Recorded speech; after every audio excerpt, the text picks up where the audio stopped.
Welcome to Standard Chartered Money Insights, a podcast series by Standard Chartered Bank that brings you market views and insights on the go.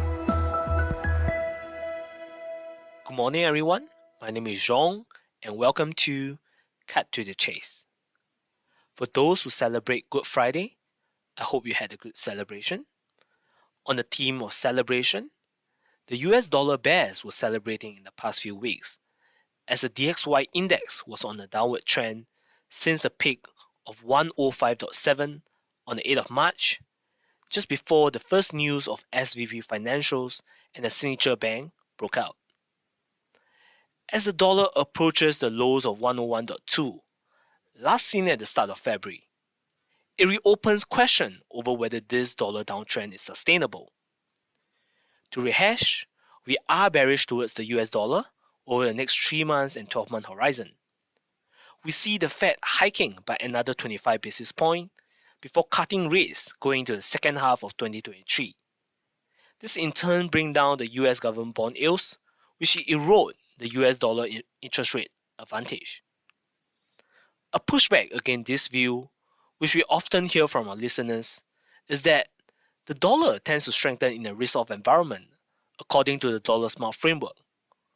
Wouldn't that mean the dollar would strengthen in a recession where sentiments are weak?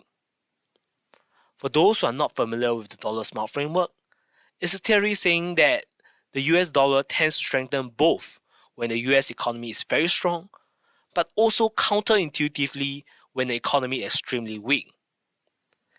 Coming back to address on the pushback, we think that those with this objection are overlooking the third scenario of the US dollar smart framework, and that is, greenback tends to decline in periods when global growth is in line or better than US growth. Firstly, China is at a different point of the economic cycle. Economic activities are gradually normalizing following last year's reopening. We expect policymakers to sustain monetary and modest fiscal measures to revive growth above 5% this year. That should filter through to improve Asian and European growth prospects. For Europe, the economy has fared better than anticipated due to an unusual mild winter. Hence, relative to US, we see a more modest probability of recession in the next 12 months. Putting all of it together, there are good odds that global growth will be in line or better than US growth going forward. This leaves investors with two key takeaways. A weaker dollar means that other currencies are likely to outperform on a relative basis. We continue to like the euros and the yens, which would benefit from the declining US government bond yields. A weaker dollar also bodes well for the Asian ex-Japan equities, which historically outperformed when the dollar was weakening. We are overweight this region within equities for its valuation and healthy EPS growth.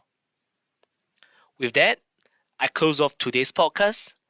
As usual, please help us to like, rate, and share the podcast. Happy trading, and I'll speak to you again.